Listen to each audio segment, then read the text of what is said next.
মেয়েটি শুধু নিজের হাত দিয়ে এই জ্বলন্ত কাঠটি স্পর্শ করেছিল আর তখনই ঘটে গেল এক অদ্ভুত ঘটনা। এইমাত্র যে জাদুকরি কাঠে প্রাণের স্পন্দন দেখা যাচ্ছিল, চোখের পলকে তা সম্পূর্ণ শুকিয়ে মলিন হয়ে গেল। এটি দেখে বৃদ্ধ লোকটির তো প্রায় জ্ঞান হারানোর দশা। সে তড়িঘড়ি করে তার জাদুশক্তি দিয়ে কাঠটিকে বাঁচানোর চেষ্টা করতে লাগলো, কিন্তু সে যতই প্রাণপণ চেষ্টা করুক না কেন, সেই শুকনো কাঠে জীবনের কোনো লক্ষণই আর দেখা গেল না। মেয়েটি বারবার বোঝানোর চেষ্টা করছিল যে সে তো শুধু হালকা একটু ছুঁয়েছিল মাত্র, এমনটা যে হবে তা সে ভাবতেও পারেনি।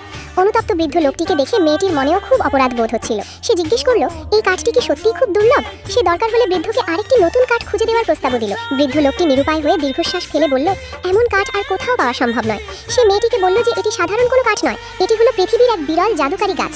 তার কথা শেষ হতে না হতেই এক তরুণ এখানে এসে হাজির হলো আর এসে আসল রহস্যটি ফাঁস করে দিল। সে বলল যে আসল জাদুকরী কাঠের মধ্যে অমরত্ব লুকিয়ে থাকে।